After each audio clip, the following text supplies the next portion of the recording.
Lovely. Let me start by saying a little bit, if I may, about myself and the Insiders Outsiders project, because I do see a number of unfamiliar names in the audience. The project is one that I myself, as an independent art historian with a particular interest in issues of art and war, art and displacement, art and Jewish identity, lots of interlinking kind of topics, have been involved with for many a long year. But it was an idea I had that started small and got big, and it took the form of a year-long nationwide arts festival in 2019, 2020, to celebrate, but also to examine in much more detail and in a more nuanced and indeed critical way sometimes, the tremendous contribution made by refugees from Nazi-occupied Europe to this country's culture, which includes, and this is where today's talk is so pertinent, it includes, of course, a focus on those who helped on the ground, as it were, so terribly important in any refugee situation. And then COVID struck and we went online, and this talk forms part of an ongoing series of online events on a whole wide range of relevant topics that is very much alive and well still. The pandemic, dare I say it, gave the project an unexpectedly rich and viable afterlife. There's a particular poignancy to this event being held today. As many of you will know, it is actually UK Refugee Week this week. It's not that we shouldn't be thinking about refugees and their contributions, but also the obstacles and the traumas that they experience at any time. But this week it seems particularly pertinent to be doing so. Right, I will start on a personal note. I'm just going to admit there are a number of people just waiting. I'll start, if I may, on a fairly personal note. I first encountered Michael Ruddy at a very, very fascinating and wide-ranging conference at the V&A. I was just checking, Michael, it was last November already, quite a few months ago, November 24, called The V&A and Its Jewish Heritage. And I immediately pricked up my ears when I listened to his short but rich presentation and sort of invited him to come and talk at more leisure and in greater detail for Insiders Outsiders. I've long been intrigued by the Wedgwood family and indeed the role they played, particularly in the 1930s and beyond. So I very much look forward, for one, to hearing what Michael has to say. So let me just introduce him briefly, if I may. He's an assistant curator at the V&A Wedgwood Collection up in the north of England at Barlaston, Stoke-on-Trent. I must confess, Michael, again, being very honest and quite personal, I didn't realise there was a branch, an outpost of the V&A up, yeah, not a lot of people do. To my embarrassment. I think perhaps quite a few people don't. He joined the V&A from the Arts Council, and he's also worked at the Leonard Cheshire charity and also at Boughton House, cataloguing the rich collections there. He completed a BA in history, not history of art, at the University of Derby, and he has an MA in museum studies from the University of Leicester. And in his own words, in addition to ceramics, his other research interest is the role of museums in social justice and representation. Again, a very important topic. So I think without further ado, Michael, over to you. If I can just remind everybody, I'm sure by now you know the ropes with Zoom presentations, but if you'd like in the first instance to type into the chat any comments or questions you may have, please do so at any point and we will come to them towards the end. And if you keep yourselves mute, if you wouldn't mind, as I say, the event is being recorded, I'd be grateful. Lovely. So without further ado, over to you, Michael. Great, thank you. Let me share my screen. Right, hopefully everyone can see that. In a minute. Yes, perfect. Great. Right. There we go. So just going to move everyone across the screen because I can't see my notes. Just give me a second. So hello, thank you all for coming. It's an honour to be contributing to the Insiders Outsiders Festival, and I would quickly like to thank Monica, who organised this online event. I hope you enjoy my talk, and please do ask any questions at all at the end. Anyway, a quick introduction. I know we've already been through it, but I'm Michael, Assistant Curator at the V&A Wedgwood Collection, one of the V&A family of sites. Our galleries are situated in Barlaston, Stoke-on-Trent, and we neighbour the current Wedgwood factory, which is still in production today. As you may have guessed from my name, we spotlight the pioneering Staffordshire potter and entrepreneur Josiah Wedgwood, who in 1759 founded his ceramics company, which achieved global success and remains in production today. Our UNESCO-recognised collection comprises over 175,000 works of art, ceramics, manuscripts and photographs, which document production up to the present day, showcasing innovation in taste and fashion spanning over 260 years. However, the collection not only represents a story of innovation, but also a story of compassion and social activism. Probably the most famous example is the manufacture of the anti-slavery medallion by Josiah Wedgwood in 1789. The wearable medallion, featuring a black man kneeling in chains with the embossed phrase, "Am I not a man and a brother?" became a key symbol in the campaign against the transatlantic slave trade. Significantly, this compassionate trait was not exclusively held by Josiah, as his descendants embraced a similar philanthropic drive.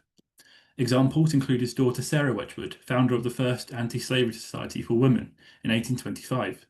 Another notable mention is Godfrey Wedgwood, who helped to establish the North Staffordshire School for Blind and Deaf in 1897. And a further example is Lucy Wedgwood, who played a crucial role in establishing a canteen and the provision of a dedicated welfare officer at the Wedgwood factory in the early 20th century. The trade continued into the mid-20th century, specifically between 1933 and 45, when thousands of European refugees escaping Nazi persecution sought refuge in Britain. Due to an apathetic British government, those seeking safety through official means found their paths blocked, and even those who did find sanctuary experienced unemployment and mistreatment. Therefore, responsibility lay on the shoulders of private individuals, organisations, and businesses to help them. Through archival material like the V&A Wedgwood Collection, Keele University, the Royal College of Art, and the National Archives and the Weimar Holocaust Library, it has become apparent that the Wedgwood family were heavily involved in this rescue effort. Numerous individual accounts of adversity, defiance, generosity, and creativity have been uncovered and indexed, which strongly associate to what this festival celebrates. On one side, the benevolent actions of the Wedgwood household demonstrate those British-born individuals who, in welcoming refugees, chose openness and internationalism over insularity and xenophobia. On the other, the accomplishments of those who were helped by Wedgwood illustrate the enduring and universal contribution of refugees from Nazi-dominated Europe to British arts and culture. Before delving into these accounts, it's important to briefly answer the question on why responsibility lay on the shoulders of families like Wedgwood to rescue persecuted Europeans. In short, the British government response to the crisis was haphazard at best. During the 1930s, the government could act entirely at its own discretion in deciding which refugees to accept. There was no legal concept of right to asylum. Although border control officials had the power to permit political refugees or those escaping discrimination, eligibility was solely aligned by the opinion of the individual in need. Inevitably, those who had wealth or, quote, a useful profession were greeted with a friendlier welcome. Mercifully, concessions were made in 1938 when public pressure grew after the events of Kristallnacht. Additional categories of people were granted temporary asylum, such as unaccompanied children under 17 and adults willing to become domestic servants. Despite these compromises, finding refuge remained difficult for many. Unaccompanied children needed a guarantee of £50, £2,500 in today's money, from a personal or institutional financial guarantor in Britain. This led to numerous advertisements being published in British newspapers from European families, asking effectively for British residents to sponsor their child for the foreseeable future. And here are some examples from the Manchester Guardian in 1939. Therefore, those wishing to migrate to safety were almost solely dependent on the compassion of others. However, even for those fortunate enough to escape to British shores, they still faced adversity. Opportunities for employment were minimal, and although not severe or state-sanctioned, refugees still encountered discrimination by groups of British society. Furthermore, recent research has unveiled the mistreatment by some foster families or those who migrated through government schemes of kinder transport and domestic service. To top it all off, after the outbreak of war, the British government identified 80,000 potential enemy aliens in Britain it was feared could be spies or willing to assist Britain's enemies in the event of an invasion. All Germans and Austrians over the age of 16 were called before special tribunals, and those deemed to be a threat were imprisoned in internment camps across the country. When you add the horrendous trauma, loss, and uncertainty of leaving home and family behind, perhaps it's no surprise to hear that mental health problems and sadly suicides were common amongst refugees already in Britain. British newspaper articles during the 1930s record particular instances, such as the case of 35-year-old Josephine Zarjink, an Austrian refugee. Fearing the outcome of a special tribunal in November 1939, Josephine attempted to end her life. Despite the acknowledgement of mental distress, she was arrested on the charge of attempted suicide and was given a conditional discharged for 12 months. Again, with little government intervention, it was left to others to perform acts of kindness towards refugees seeking to settle in their new British home. Linking back to my research, this need for compassion and kindness was met by the fifth and sixth generations of the Wedgwood family: Colonel Josiah Wedgwood MP, his son Josiah Wedgwood V, and his daughter Helen Bowen Pease. For this talk, I'll narrate the contributions of each member, sharing their personal biography, their actions, and the stories of the people they helped escape persecution. The significant individual within this research is Colonel Josiah Clement Wedgwood MP, or to abbreviate, Colonel Wedgwood. Son of Clement and Emily Wedgwood, he was a great-great-grandson of the founder. By the 1930s, Colonel Wedgwood was a well-known public figure. He was a veteran soldier, having served in the Boer War and the First World War, the latter of which he was awarded a Distinguished Service Order. Interwoven with his military service was a political career, being elected Liberal MP for Newcastle-under-Lyme in the 1906 general election, and transferring to the Labour Party in 1918. During this political occupation, he earned a radical reputation, never afraid to speak out on controversial topics, including Indian independence and the appeasement policy toward Nazi Germany. Undeniably, his primary belief was the protection and advocacy of human rights.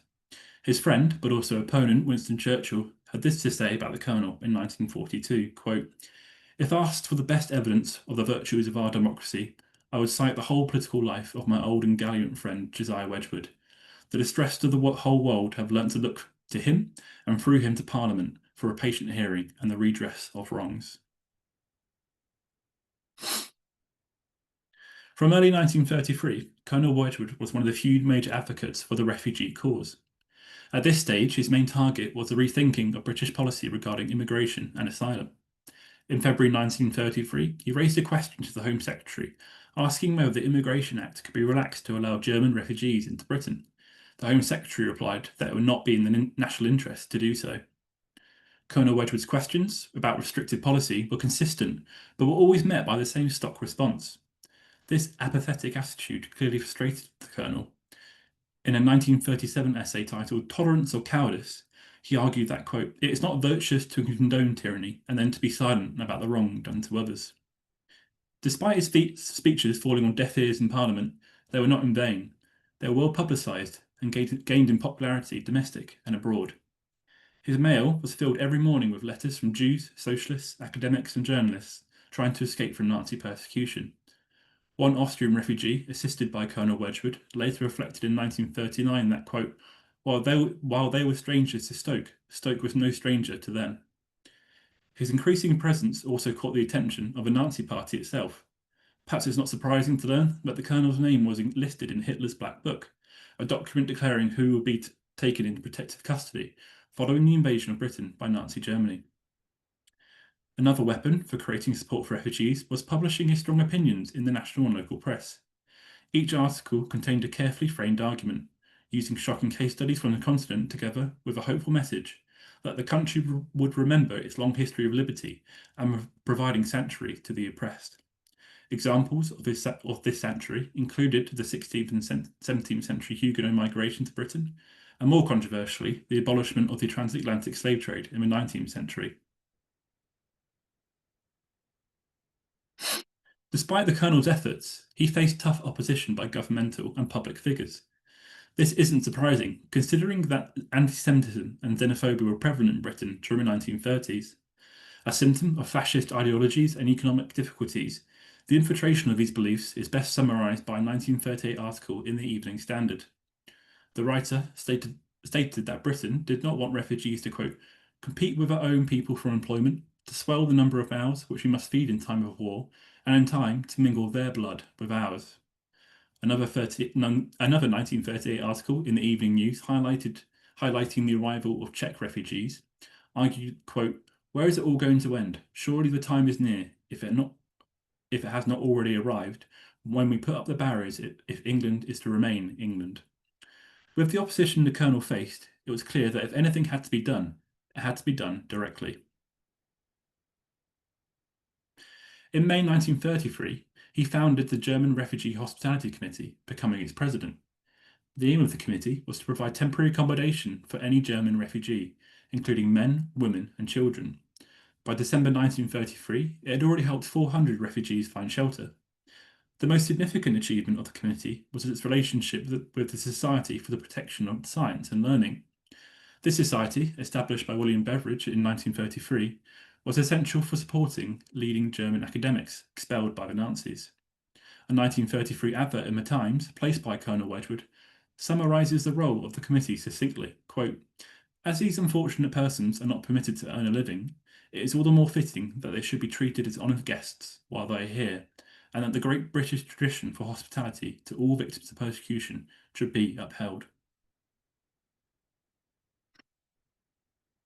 The Colonel's committee ceased operation in 1935, but he expanded his efforts to effect change in Parliament. This expansion was in correlation with the intensification of Nazi persecution, as anti-Semitism was legalised under the 1935 Nuremberg laws, and violence escalated, evidenced by the 1938 Kristallnacht pogrom against German Jews. With the Nazi annexation of Austria in 1938 and Czechoslovakia in 1939, the oppression spread further. Millions were now faced with life and death decisions, or in Colonel Wedgwood's blunt words, millions had, quote, "a noose around their neck." As mentioned, publicity of these events did influence British public opinion. A surge of public sympathy occurred, compelling the British government to add additional categories, allowing refugees to settle temporarily in Britain, such as unaccompanied children and adults who wanted to become domestic servants. Colonel Wedgwood took full advantage of these additions, becoming the personal sponsor for numerous refugees, inviting them to stay at his home, Moddesall Oaks in Staffordshire. By this time, the bungalow had already become known as the Ark amongst family and residents. It was fitted with beds, blankets and cookers to ensure its suitability, and residents would settle until work was found or until they could migrate. The Ark became a sanctuary for those cast out of their homelands, not only Jewish refugees, but persecuted liberals, socialists, as well as their children or parents sent to concentration camp. This newspaper clipping features Colonel Wedgwood and residents outside the Ark in 1938. The couple standing next to him are 28-year-old Dr. Theresa Steuer and then her husband Julius. The couple were Austrian refugees who had escaped from Vienna directly after the 1938 annexation. Both were doctors of law and had only been married for 6 weeks. Having relocated to Italy, Theresa wrote to Colonel Wedgwood requesting assistance. Bearing in mind there was no prior contact between them, he invited them to stay at the Ark. Due to his governmental position, there was no trouble securing visas for travel, as the British consulate in Italy believed that being sponsored by an MP was, quote, "good enough." The Steuer story also reflected the danger they were in, as Wedgwood's invitation to Britain arrived the same day as they were told to leave by Italian police. It appears the couple and Colonel Wedgwood became close. Although the Steuers planned to migrate to the USA, Theresa instead became Colonel Wedgwood's private secretary. She would manage the Ark in his absence, welcome new residents, and respond to correspondence regarding refugee visas.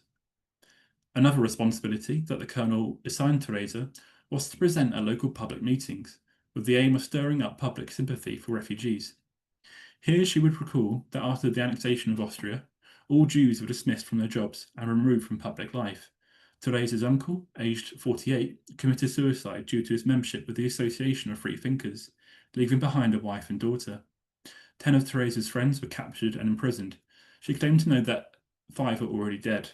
She also feared that her father, whom she had no contact with since departing for Britain. This brave testimony helped to change embedded attitudes toward immigration and open new channels for assistance. In June 1939, after speaking at a Stoke-on-Trent church, Theresa received an anonymous donation with the attached note, quote, "This is an offering toward the relief of those who are forced to suffer because of their belief." Sadly, despite their evident hatred of fascism, the couple were victims of the British mass internment policy. In June 1940, Julius was arrested and sent to an undisclosed internment camp. Shortly after, Theresa, who feared for the safety of her husband, passionately pleaded for his return in a letter to the Secretary of the Parliamentary Committee on Refugees.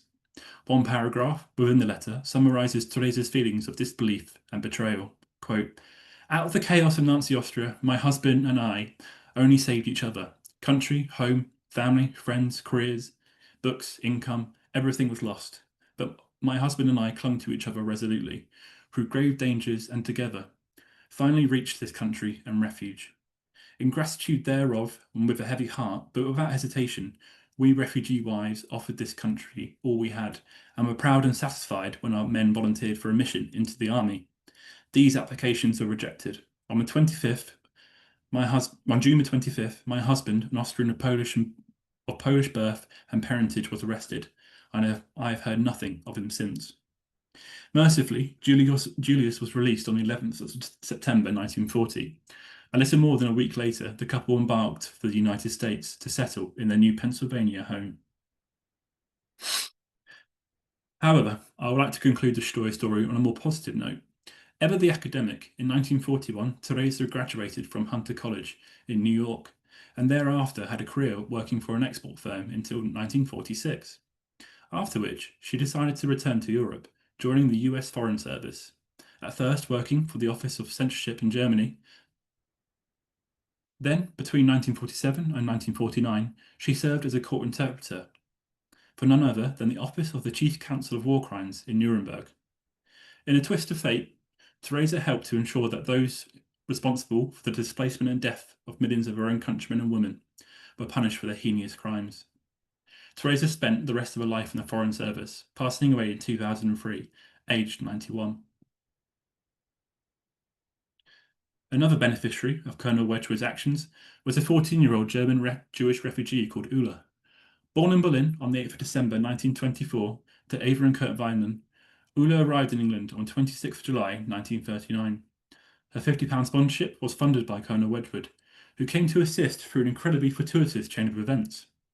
In 1936, Ulla's half-sister Ursel had migrated to South Africa with her husband. Here, she met another Jewish refugee called Paul Oppenheim, who was married to Gloria Wedgwood, the Colonel's youngest daughter. This connection likely saved Ulla's life, with Ursel writing to the Colonel in the summer of 1939, wishing for her sister to become a guest at the Ark. Without hesitation, he agreed to help, adding a comforting declaration that Ulla, quote, will be the baby of the colony and they will all look after her. There are lots of books to read, chickens to feed, and a bicycle to ride. Despite the good news, Ulla was trepidatious about her journey to the Ark. Like thousands of other refugees, sanctuary came at the cost of leaving friends and family, as well as a general uncertainty about the future. In a 1939 postcard sent to her sister Ursel, she explains these feelings, quote, my friend and I are going to London today, and I was just so sad that I should be left alone. I am very happy for Mum, because now there is much more possibility that she can come to you. Unfortunately, Ulla's mother Ava never left Germany, and the pair were only able to keep in touch through fleeting Red Cross correspondence. In early 1942, Ulla wrote, quote, another birthday passed, and I wish with all my heart it is the very last we have to celebrate apart.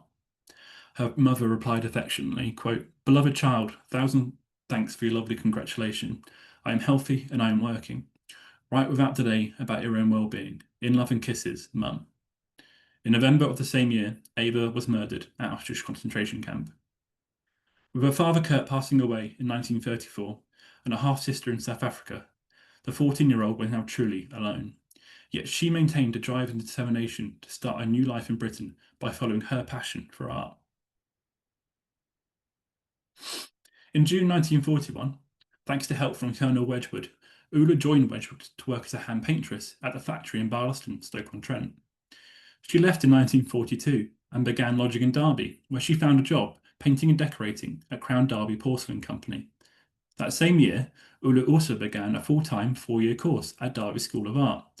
By 1946, she had gained a Ministry of Education certificate in drawing and mentioned to a friend that several teachers were, quote, interested in her and advised her to apply for a scholarship.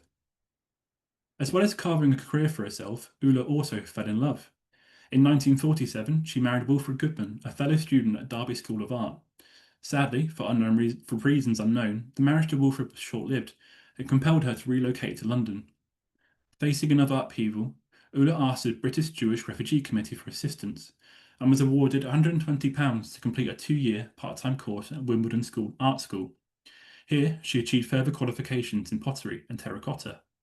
Then, in 1949, she successfully applied to the prestigious Royal College of Art. In her application form, the principal of Wimbledon Art School provided Ulla with a glowing reference, stating that she was, quote, a good student, unusually resourceful, and a hard worker. who would be, quote, a very suitable candidate who could profit greatly from a course at the RCA. Euler lived up to his words, graduating in 1953 with a degree in ceramics. And now a graduate, Euler began her search for a job. Fortunately, Josiah Wedgwood V, Colonel Wedgwood's son, who was then managing director at Wedgwood, appeared at the most opportune time. In 1953, Euler mentioned in a letter to her sister that the Wedgwood Company, quote, want me to sign an agreement in January when Josiah Wedgwood V comes to the college. She accepted the offer and was employed as a full-time designer, working under art director Victor Skellen. At this time, the company was developing its post-war design strategy, which included new patterns, shapes, and glazes. And Euler produced designs to meet this new company vision. She created various designs depicting floral motifs. While most saw moderate popularity, one pattern named Tiger Lily became an immense triumph for the company. Samples of Tiger Lily were first displayed at the 1956 Wedgwood Design Parade held at the Wedgwood, New York office. Victor Skellen recorded visitor reactions for the company and observed that, quote, it was interesting to note the favourable reaction in particular to Tiger Lily.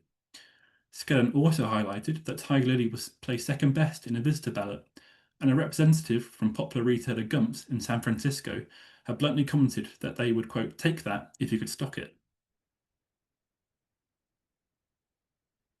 In Britain, Euler's pattern saw similar success, being recorded in the bestseller data kept by the company from 1956 to 1961. Given this popularity, unsurprisingly, the pattern became a figurehead in Wedgwood marketing. In 1958, a Tiger Lily plate was used as a shield of Britannia for a showroom window advertisement in Oxford Street, London. In hindsight, the use of a refugee's artwork in the personification of British strength and identity is a very powerful image. The design was only discontinued in 1965 after a run of 9 years. Despite Euler's success at Wedgwood, by 1960 she had left the company.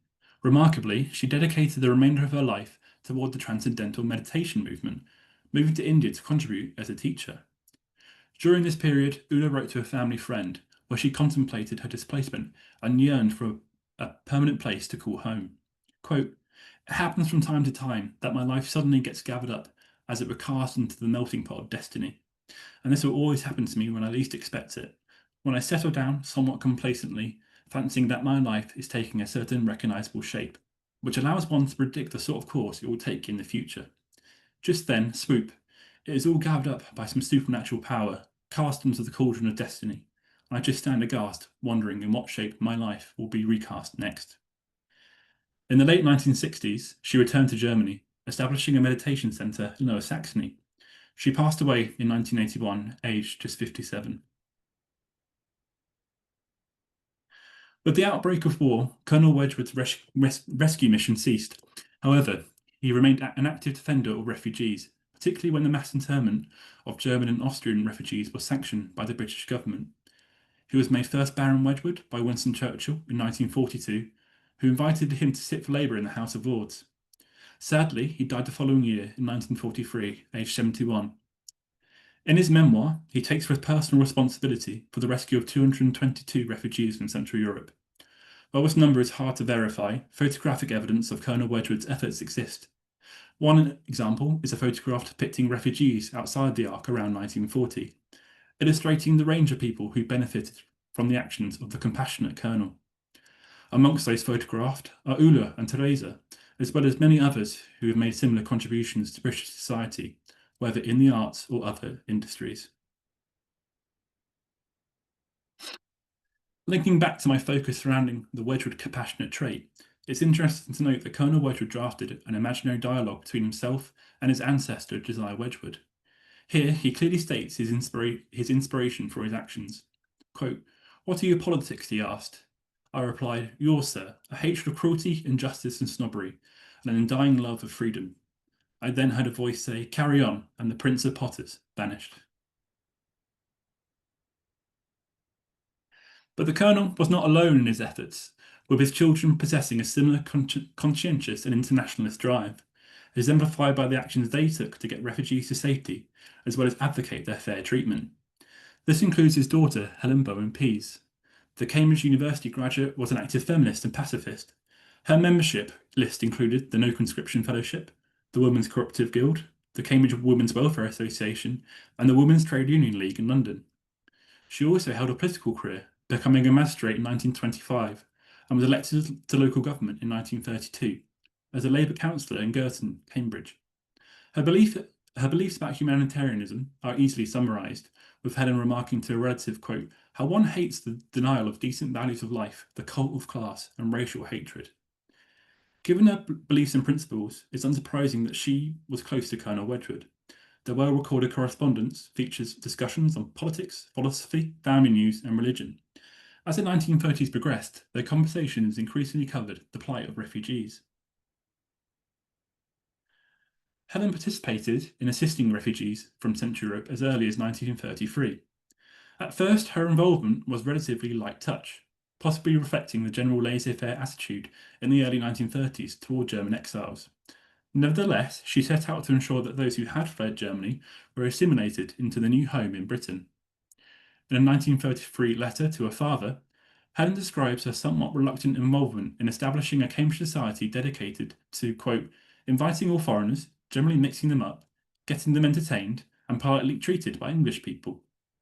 Using the most British means, garden parties, the society invited students, teachers, and professors who fled Nazi Germany. Helen was quite tenacious in boosting the society's reach. In the same 1933 letter, she asked her father whether he could get, quote, Mr. Einstein, himself a refugee, to attend a party.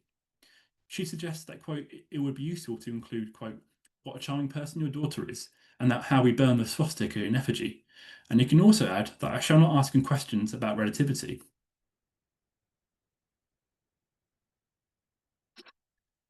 In a similar vein to her father, Helen's participation in the rescue of refugee grew as the 1930s progressed. This was in correlation with her intensifying anger towards the British government, and to an extent the public, particularly after the 1938 Munich Agreement.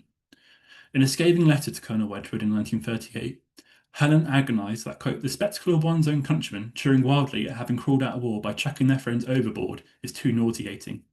This stance obviously echoed Colonel Wedgwood's opinion, as seen by his reply here, even excusing the absence of bad language because his Austrian secretary, Dr. Steuer, would not understand it. Perhaps using this anger as fuel, Helen started to directly help victims transmigrate from Britain. She achieved this through using her extensive personal collections within local government, academia, and of course family. In a letter to her brother, Josiah V, then the managing director of Wedgwood, Helen asked for his help, quote, do you by any chance know of a nice person in Paraguay or any other part of South America? On this occasion, she'd assisted a young Czech lawyer to get passage to South America, but wanted assurance that he would be supported in this new home. Josiah offered to help, using the British and Latin American Chamber of Commerce to contact the lawyer. As well as lawyers, Helen also assisted artists and musicians. On the 3rd of April 1939, a Czechoslovakian couple, Frederick and Greta Ost, aged 33 and 28 respectively, arrived in London. They had fled from their homeland after the 1939 invasion, fearing their membership with the Czech Social Democratic Party would place them in danger of imprisonment. Although their visa had been officially guaranteed by Colonel Wedgwood, it was Helen who orchestrated their escape from the continent. In correspondence with her younger sister Gloria Wedgwood, who several years before had studied and lived with Greta in Vienna, Helen requested that her father help the Osts. In the Colonel Wedgwood's report to the Czech Refugee Committee in 1939, he mentions, quote, I have not met the Osts, but my daughter, Miss Pease of Girton, has met them and says they are delightful people, and all my correspondence with them confirms me in this view. Helen's fondness for the Osts may have been due to their shared political beliefs, or that the couple were extremely talented individuals. Frederick was a successful architect, an artist who worked in a large Czechoslovakian engineering firm before establishing his own architectural business. Here, he specialised in town planning, including designing schools, houses, and cafes. He also designed modern furniture. On the other hand, Greta was a celebrated cellist, having studied at the prestigious V&A Academy in the 1930s. Success shortly followed, with concerts across Europe and a career at the Czech Broadcasting Company. Once arriving in England, the couple wished to continue their careers. as well as help with the war effort. Unsurprisingly, Frederick immediately contacted the Royal Institute of British Architects with a view of obtaining employment through the organisation. At the same time, he asked Colonel Wedgwood whether a position in an aircraft factory could be found for him. Unfortunately, as seen in a letter from the Air Ministry in September 1939, Frederick's refugee status barred him from such a role. Meanwhile, Greta managed to continue her music through various solo and concert appearances in London. In December 1939, Greta was one of several notable musicians who performed at the Phoenix Theatre in London for a concert in support of Czech refugees. It was organised by her husband Frederick to, quote, protect the interests of refugees, and guests included Czech President in exile Edvard Beneš. Although they seemed to be settling into their new British home, it appears that the Oss sought more freedoms to progress their careers. Their refugee status may have been hampering them, as evidenced already by Frederick's rejected application to the Air Ministry. Their plan was to transmigrate to New Zealand, a country far from the perils of an escalating European war. However, just like Britain, New Zealand was unwilling to accept refugees for the fear that they would put citizens out of work, which in turn might provoke anti-Semitism within the country. Official statistics highlight the prohibited policy. About 1,100 refugees eventually accepted settlement in New Zealand, with thousands of others declined entry. Walter Nash, Customs Minister for New Zealand Labour government in the late 1930s, wrote about refugees that, quote, there is a major difficulty of absorbing these people in our cultural life without raising a fear of antipathy towards them. It's surprising then to know that the same Walter Nash was convinced by Helen and her husband Michael Pease to allow the Oss into New Zealand. In March 1940, Helen outlined to her brother Josiah V that the Oss, quote, came down last weekend to say goodbye. I think New Zealand is rather lucky to get them, though we had to use Michael's family's personal friendship with Michael Nash to get them in.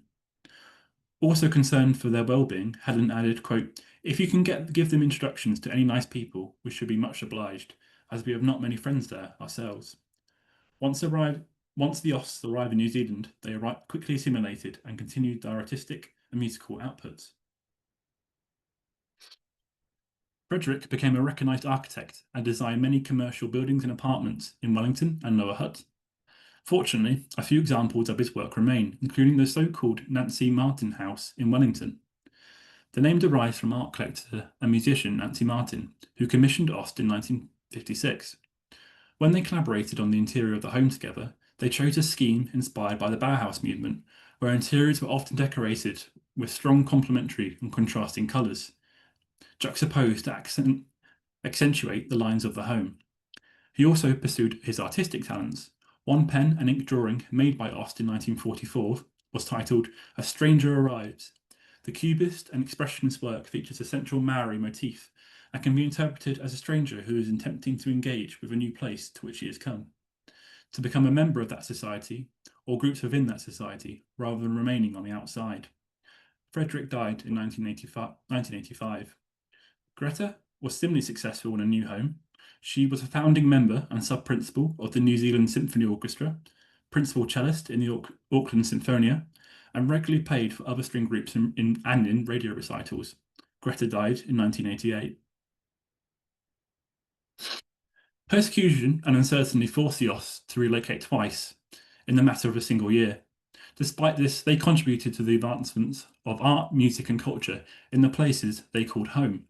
Even today, they leave a legacy which provides prospective artists with an opportunity to further their education. In 1988, Greta had bequeathed in a will that 2 scholarships be established at the University of Auckland. One, the Frederick Oss Scholarship in Architecture, supports architectural graduates to undertake further study abroad. The other, the Greta Ostova Violoncello Scholarship, supports violoncello students the chance to improve their skills abroad or at the university. Just like in her father's case, Helen's efforts to help others benefited not just the individual or family in question, but also the countries where they ultimately found sanctuary. The example of the Oss illustrate what we have known for years, that the arrival of refugee artists provides an opportunity for inspiration and renewal in arts and culture. Looking back at the Oss, Frederick was one of few refugees who introduced a Bauhaus-informed modernism to New Zealand, while Greta tutored many aspiring Kiwi cello pairs who became internationally renowned.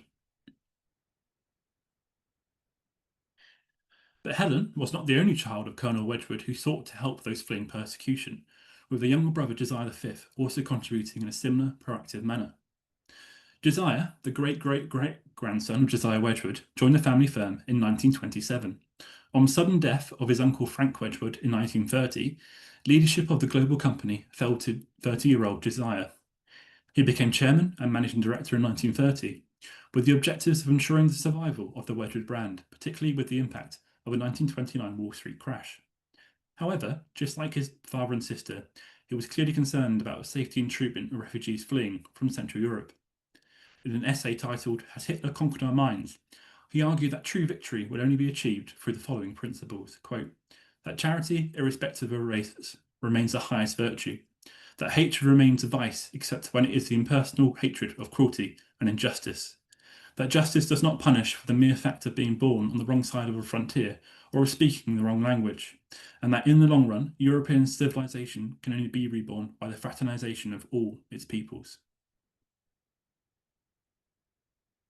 Further examples of Josiah's beliefs are seen in local and national press, where he defended refugees. In 1939, he sent a lengthy response to a letter to the editor-contributor in the Staffordshire Sentinel, who had argued that charity should not be given to refugees in a time of national crisis. Josiah responded with diplomatic but effective counter-arguments. Perhaps most relevant is a passage where he proclaims, quote, a more generous policy of asylum for the victims of persecution has, in the past, handsomely repaid our country by the introduction of fresh arts and industries. In another passage, which is striking in its pertinence today, he observed that unformed opinions are politically motivated and serve to exploit, quote, the prejudice of ignorant and discontented people against a convenient scapegoat. Although his rhetoric was clear, it should be noted that just like his father and sister, Josiah was a man of his words. A very small column in a December 1938 edition of the Staffordshire Sentinel notes that, quote, Josiah Wedgwood and Sons Limited, a courier, has sent 100 guineas, about £5,000 in today's money, to the Times Fund in response to Earl Baldwin's appeal on the behalf of victims of religious, racial, and political persecution. Another example is hidden in the visitor books at the V&A Wedgwood Collection. On the 22nd of May 1939, the company accommodated a visit from 5 refugees from Czechoslovakia. Direct assistance was also provided by Josiah, using his influence to help find employment for refugees once they had arrived in Britain. In a July 1939 letter, he discloses that he has made, quote, arrangements for another 2 refugees to come as trainees in September. Later in 1941, Josiah was in correspondence with Worcester Royal Porcelain, inquiring whether they would be willing to allow 2 young German refugees who wished to work in the area. To employ 2 young German refugees who wished to work in the area. In an effort to persuade the company, Josiah mentions, quote, as a matter of fact, we have employed 1 or 2 refugee girls in our decorating department with satisfaction to all parties. Although these employees may not have been artists in their own right, obtaining employment would have likely been a very positive change for them after their journey of finding sanctuary. Unfortunately, despite Josiah's continual efforts, he was hampered by the war's impact on the ceramic industry. The dual decision to ban the sale of decorated ware on the home market and concentrate on utility ware limited employment opportunities at the factory. By 1942, around 600 employees were working at Wedgwood, compared to 1,100 in 1939. Despite this, he still personally answered appeals from refugees seeking employment and tried to find alternatives for them. Another set of correspondence from the V&A Wedgwood Collection archives exemplifies this. In early 1941, Josiah was contacted by 21-year-old Austrian Susie Swilling, an internee at Port Erin in the Isle of Man. Susie explains her backstory. In August 1938, she fled Vienna and arrived in England. Describing herself as a handicraft worker, before fleeing, she worked at a large factory in Vienna. Susie asked whether she could obtain a role as a trainee at the Wedgwood factory. It wasn't good news. Josiah replied that no vacancies existed within the art department, owing to restrictions on design and exports. However, he was proactive and provided Susie with a new contact, Mr. Green at Crown Staffordshire Porcelain Company. He advised that she should send photos of her work, as well as references, as it may help to improve the desirability of her application. A week later, Susie replies, thanking Josiah for his advice, and adds that although she cannot send photos, she will send her original drawings to Mr. Green. Thankfully, for our benefit, She provides to Josiah an example of her work. Using only what she had at her disposal, Susie's 18th century love affair is a fitting tribute to refugee artists desperate to continue their love of creativity. This is the last correspondence sent from Susie. However, external records show that she was released from internment in March 1941. From 1945 to 1947, she was recorded as living in Hampstead, London, working in a factory. In 1948, Susie emigrated to the United States, where she enrolled at Cooper Union Art School in New York, studying watercolours. It is here she met her husband Richard, also an artist and performer. While Josiah struggled to find openings for decorators at Wedgwood, he had more luck helping ceramicists who had already escaped the continent. This included Dr. Felix Singer, a German chemist and engineer who was renowned for his expertise and knowledge of the German and American ceramic industries. Born in 1888, Singer had received a doctorate in engineering from the School of Technology in Charlottenburg in 1910, and in 1914 was employed by Rosenthal & Co. Porcelain Company in Bavaria as a chemist and departmental head. Sadly, like many of his compatriots, Singer felt the need to leave Germany after the Nazi rise to power in 1933. His move to Britain was widely covered in industry journals, with the Chemical Engineering and Mining Review bluntly recording that, quote, that Singer's move was due to the fact that he, quote, presumably did not measure up to the Nazi standard of Nordicity. Although the precise circumstances remain unclear, Singer and Josiah met. It soon became a close and fruitful partnership for both men, as well as the Wedgwood Company. The Wedgwood business records during the 1930s are cluttered with correspondence between Singer and Josiah. Singer had become a consultant ceramicist for the company and was assisting production in multiple ways.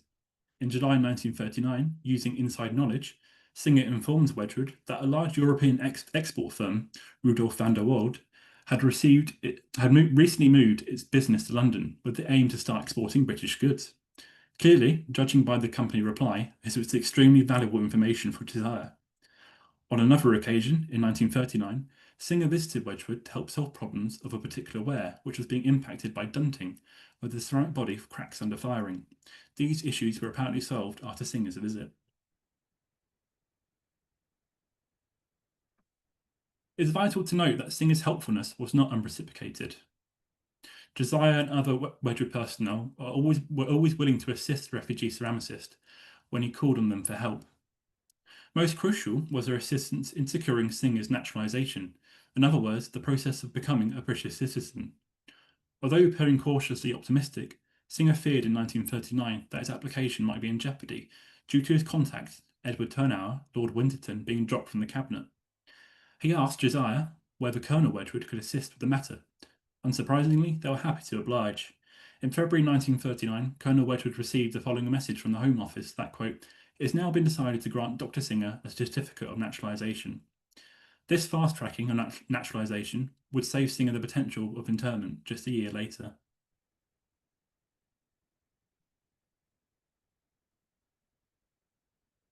Furthermore, Singer would also mention to Josiah that some of his ex-colleagues and friends were still trapped in Germany. He hoped the company might be able to pull some strings, such as offering unpaid placements, which would allow entry into Britain, albeit temporarily. In January 1939, Singer wrote that his friend, Marcel Goldschieder, had telegrammed him requesting that Wedgwood provide either a reference or offer of placement, quote, in order to get his papers to start for England. Marcel was not an ordinary potter. He was the son of Friedrich Goldschieder, founder of the Goldschieder porcelain manufactory in 1885, based in Vienna.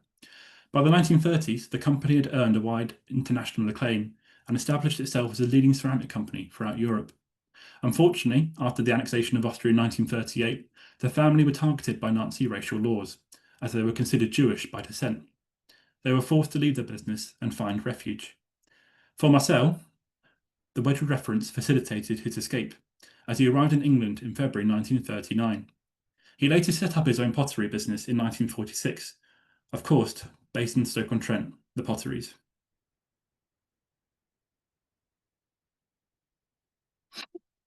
Another beneficiary of Josiah's actions was a 23-year-old Austrian called Paul Rado. In 1938, Paul was working as a technician for China maker Heinrich Böhm, based in Czechoslovakia.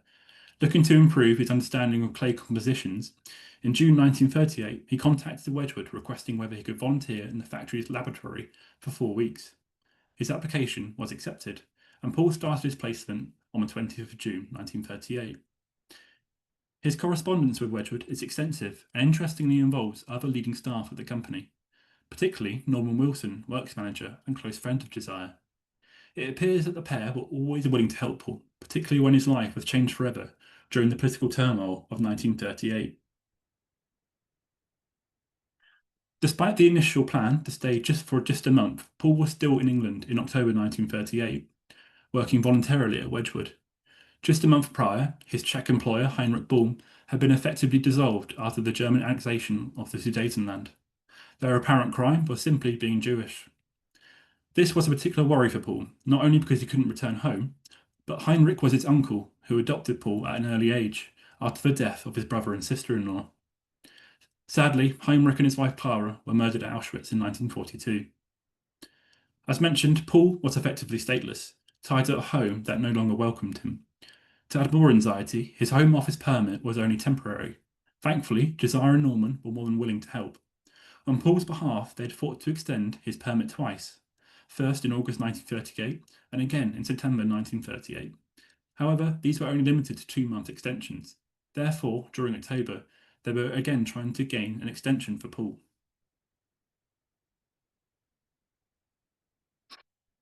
Using the strict immigration system to their advantage, the solution to keep Paul in the country was to ensure he obtained paid work deemed of national importance. Throughout October, the compassionate pair started to contact other pottery firms who would be willing to hire Paul. They succeeded. On the 21st of October 1928, Worcester Royal Porcelain agreed to hire Paul as a chemist, providing a salary, full board and lodgings.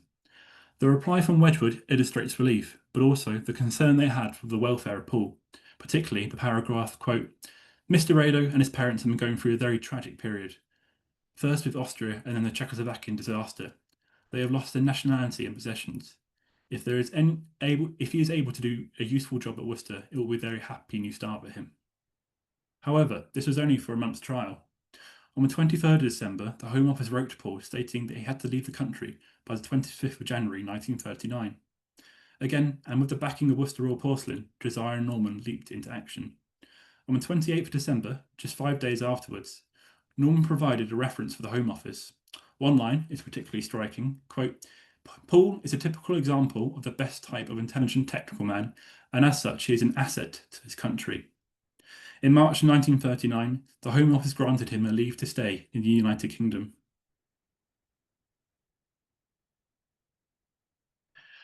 Through the efforts of Josiah and Norman, as well as the Worcester Porcelain Factory, Paul was safe and in permanent employment. He was clearly thankful for what Norman had done for him.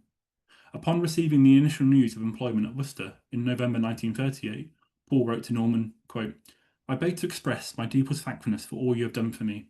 In these days which have caused so many tragic events to my family, I feel great satisfaction because you have done for me all you were able to do and never refused, even in the busiest hours, to hear my requests. I am proud at having worked at the world-famous Wedgwood factory. He added a further line, quote, P.S. I am sorry I do not know how to thank Mr. Josiah. He does such a lot for me, and I only wrote to him a very poor letter. Would you suggest I should inform him how my things are going? It appears that Paul received a £10 donation from Wedgwood, which he was not expecting to receive due to his voluntary placement.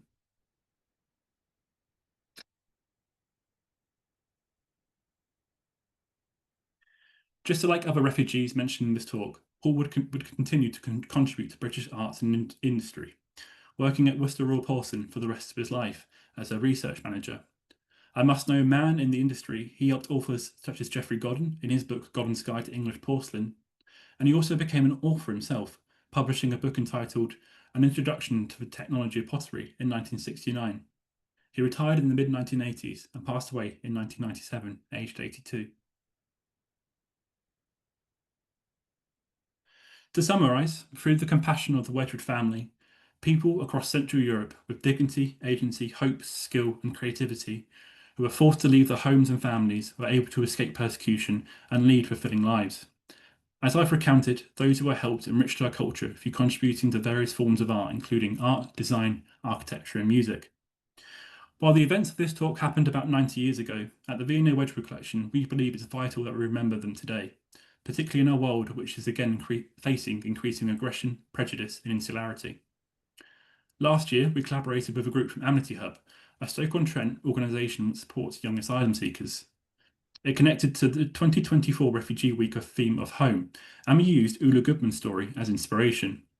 The group designed and painted 2 ceramic plates, one connecting to their birth country and the other to their life in the UK. The workshop provided an opportunity to reflect positively of their memories of their previous residence, as well as what had made them feel at home in the UK. Hopefully, this is the start of a future programme which uses these stories to provoke creativity, self-confidence, understanding, and most importantly, happiness. To end, I'd like to quote this piece of correspondence which illustrates how acts of compassion can inspire others to act. This letter is from ceramicist Dr. Felix Singer to Wedgwood, preferring to help another refugee settle temporarily in Britain. Quote, "When I came to this country as a refugee nearly 7 years ago, I was received by my former English competitors with open arms, and in such a kind way that I feel I can only reciprocate such kindness by helping other refugees." Thank you for listening. Thank you so much, Michael. Would you like to stop screen sharing? Yeah. Good.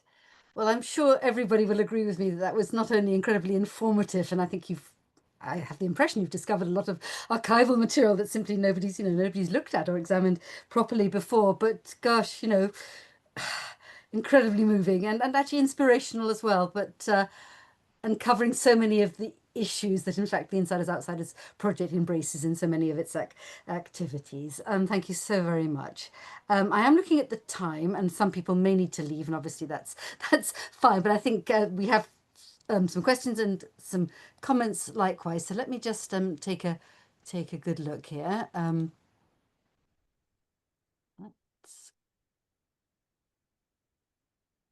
Yeah.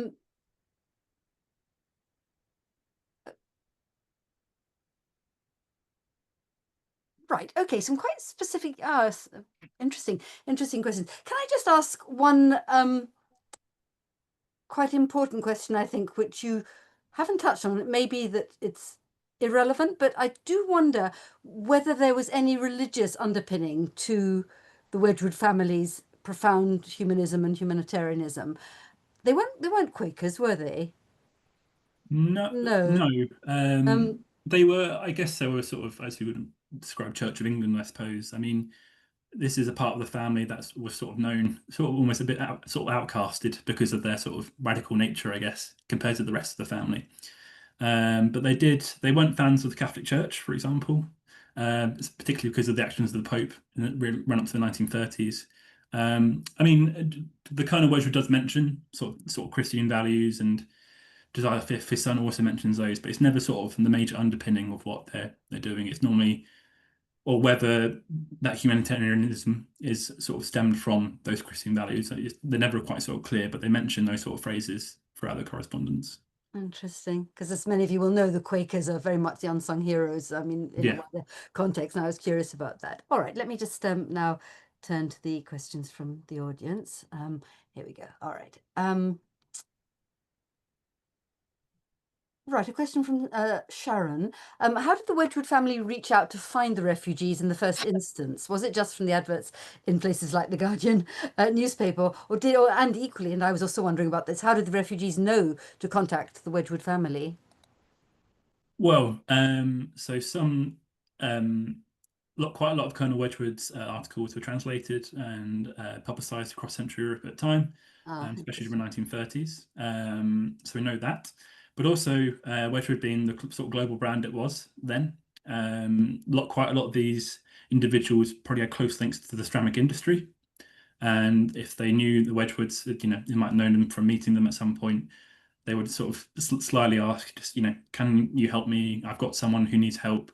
And which, I could have kept going for another kind of hour with all the stuff I found, but there's other bits of correspondence which Josiah's telling people to let them know if he's got any ceramicist friends in the continent that need help. So it's kind of like refugees actually helping other refugees rather than Josiah and Colonel Wedgwood doing it themselves. It's sort of arriving in their lap, I guess, other than sort of the proactive things that they're doing in the newspapers and in public as well.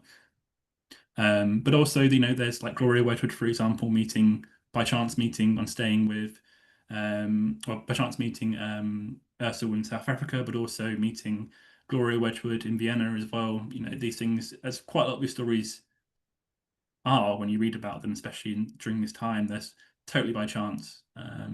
But it's what you do during that chance is the major thing.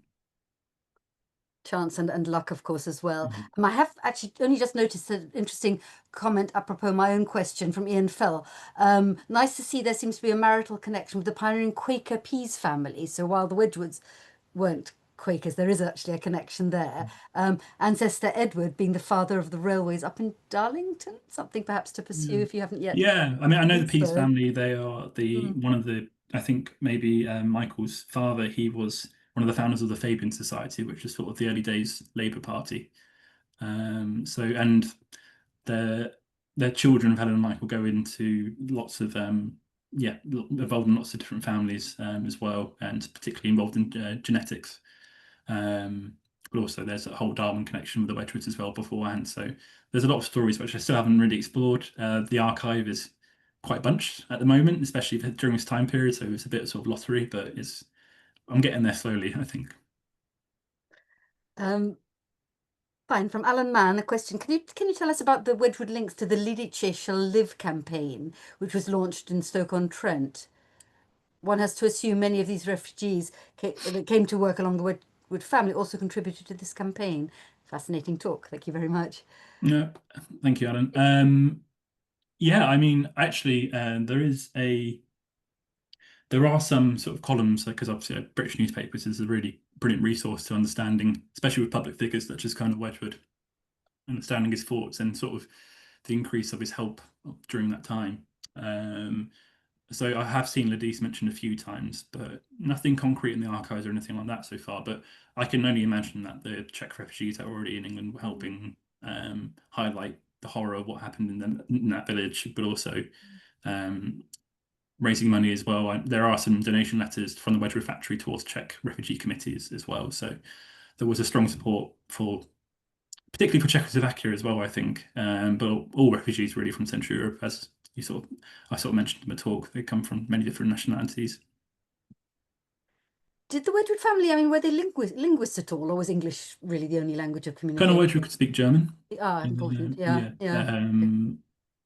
And July the 5th, probably upbringing wise, and because I presume he could probably speak French at least. But that's just me guessing. But I know Colonel Wedgwood was a The German German's the speaker. important one. That Yeah. makes sense. Okay, all right.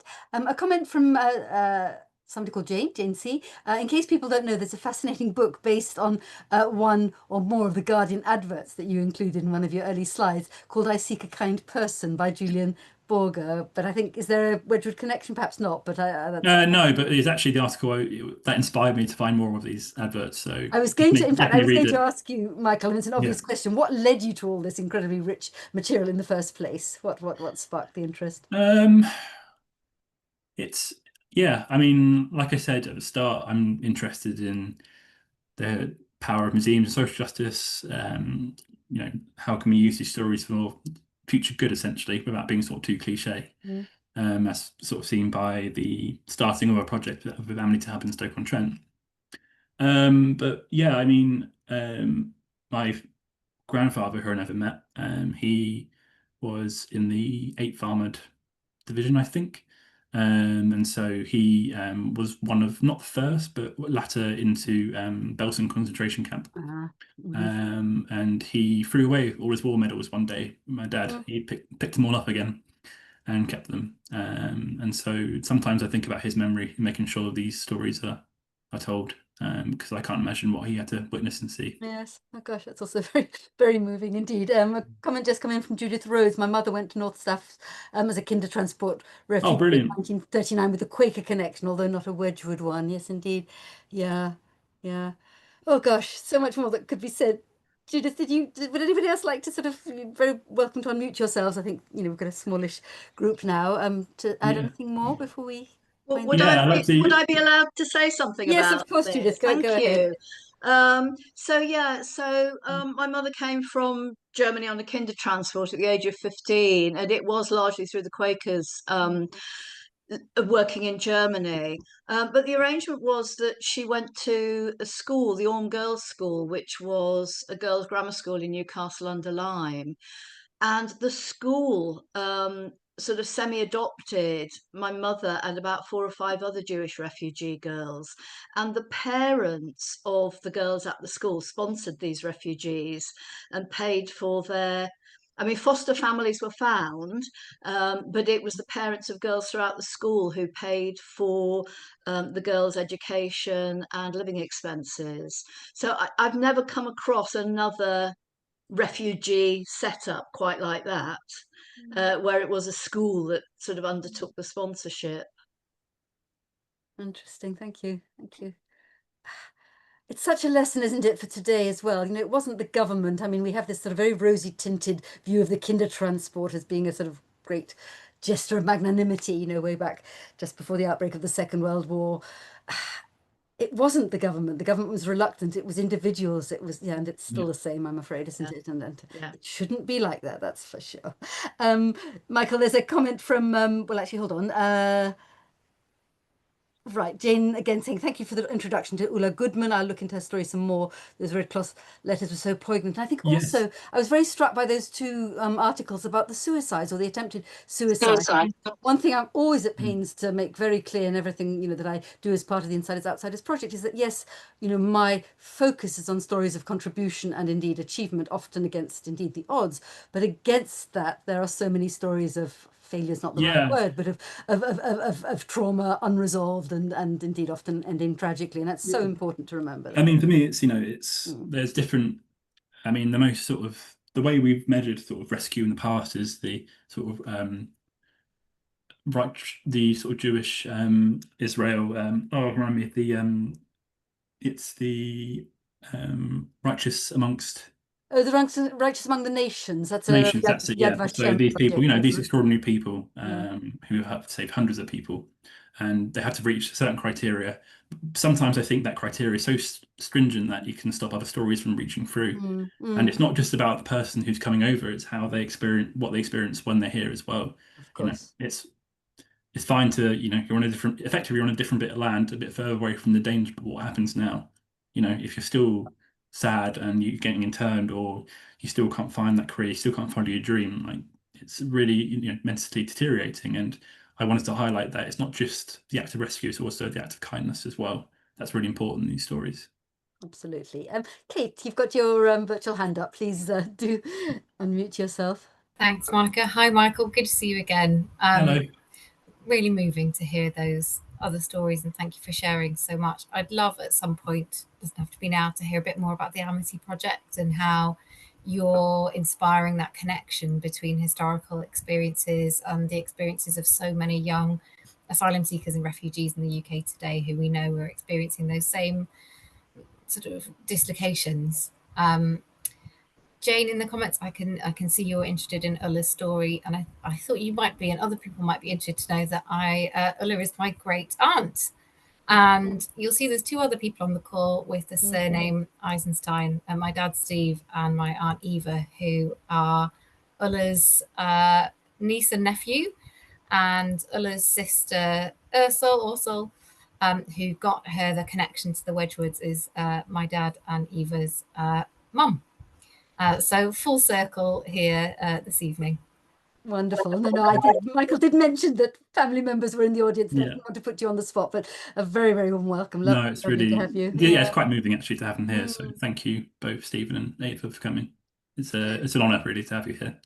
Indeed, it gives one almost goose pimples, doesn't it? Indeed. Lovely. And question from now, was it, yes, Lucy, will your research become a book? Fingers crossed. It's a question I asked Mike before we came online. I mean, goodness me, now you've given your talk, there is so much rich and extraordinary and interesting and unfamiliar material here. You must publish. But you did mention that there is actually one book already coming out, or has just come out, or no, so it's a blog post I've done today. Sorry, not written today. It was published today on the V&A sort of blogs website. It's about just Ulla's story on its sort of in its own fruition. so it's a blog rather than a print. Yeah. Okay. So that shows you some Mm. extra photos as well about it. Once I couldn't squeeze into the PowerPoint, but essentially kind of just retells that story just in a different, obviously non-presentational way. And we've got some lovely more pictures of Vula on there as well, especially when she's in India, which is always my favourite part of the story, really. Yes, that's an interesting Yeah. twist, isn't it? Yeah. Indeed. No, but seriously, you should think about a full-scale publication. I know you have a full-time job on Trent, but at some point Yeah. make time, and I'm sure there would be great interest. Yeah, I Really. mean that would be the dream, but it's but anyway, it's an honour to retell these stories anyway. And like I said, more importantly for me, it's how these stories are used now rather than when they're placed in a book. But maybe, retirement or something, I'll be on it. And if I can just add, I mean, I mentioned at the very beginning that, this is, as many of you will know, UK Refugee Week, and Refugee Week is actually the initiative of an organisation called Counterpoints Arts, which you may not have come across, but they are very much about art and refugees now. But I've worked quite closely with the organisation sort of over the last years, and the need. I think it's so important, isn't it, to bring past and present together, but to make the past relevant to the present. So yes, indeed. Yeah. Indeed. Perhaps I can just conclude unless there are any other questions or comments. I'm just looking. I think that's it. Oh, hold on. All right. From Lucy, my grandpa came to England on a kinder transport convoy. Oh, interesting. His guardian was Emily Lutyens. I didn't know about a Lutyens connection. I don't suppose you've come across any Lutyens correspondence in your research? Unfortunately, no. But never say never, because it's sort of this research is broadening. And when we talk about, like you just said, Monica, about it was a fairly small circle of these sort of people who were actually bothered about refugees during this time. So they were quite sort of a select group, and they were in correspondence with each other. Lucy, if I can also just interject there, I was going to mention anyway that there's a very nice woman called Valeria Carullo, who's actually the photography curator at RIBA, the Royal Institute of British Architects, who's been instrumental in a fantastic project looking at the RIBA Refugee Architects Committee. And there's also somebody called Irena Murray, Michael, with a Czech connection. She's particularly interested in those who came from Czechoslovakia. But I could put you in touch. She might, I've never heard her mention Lutyens, but if you would like, perhaps contact me through the Insiders Outsiders email address, and I can put you in touch with Valeria, who may have some light to throw on your question. Very interesting indeed. So perhaps I should just begin to round things up, conclude things by just mentioning a few other, I mean, there's so much one could follow up, but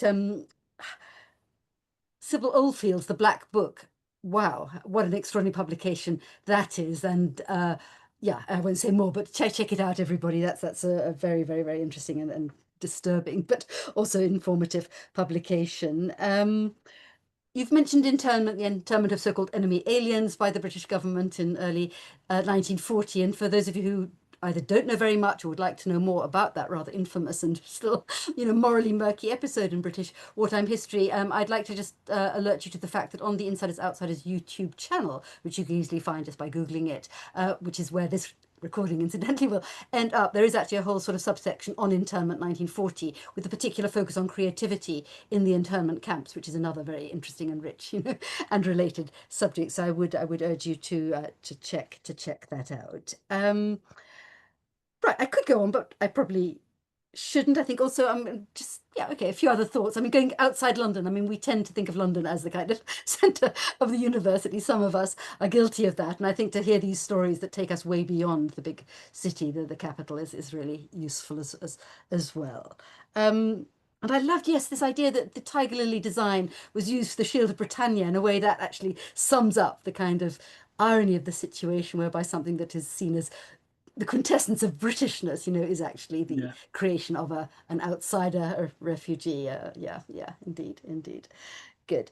And if I could just, I will stop now, I promise you, but if I could just mention that as part of Refugee Week, I have actually organised a larger than usual number of events over the next week or two. So if I can just alert you to them. And I should say that there are full details and indeed the booking links on the Insiders Outsiders Festival.org website under the What's On section. But on Thursday, we actually have somebody called Liz Tregenza, who I also met at that V&A conference, talking about an Austrian refugee couple called Leo and Greta Neumann, who were responsible for the Riemann model gowns company. So that's looking at the fashion industry. And then next Tuesday, we have a talk about little known, I think insufficiently well known Manchester-based artist again, moving outside the south of England, called Ketesh Shuftan, which should be very interesting. And then on the Thursday we have a talk by a fourth generation artist, somebody, in other words, who is, you know, descended quite a remove already from the great-grandfather who made the journey to this country, somebody called Hugo Max, and he's just brought out an artist's book and a series of films called the Kosher Giraffe Trilogy, which is an intriguing title. And then last but not least, on Monday the 30th, as the kind of finale of this particular cluster of events, we have a talk by the editor of a brand new book about Glyndebourne and the absolutely crucial role that refugees, that emigres, played in its early years. Again, you know, that quintessentially English phenomenon, Glyndebourne Opera House, who would have thought? But there you are. So there. So yes, I hope to see you at some other events. And if you'd like to sign up to the newsletter for to be kept informed, please do so. If you go to the website and just scroll down to the bottom right of any of the pages, but stick with the home page, very easy, a minute's work just to sign up to be kept in the loop. Thank you very much, and Michael, thank you so much, and I'm looking forward to that book. Keep me posted. Thank you, everybody. Yeah, well, you might wait a little while, but it'll be there. That's all right. That's fine. Thank you so much, everyone. All the very best, and good night. Thank you all for coming. Okay, bye. Really appreciate it. Bye. Bye.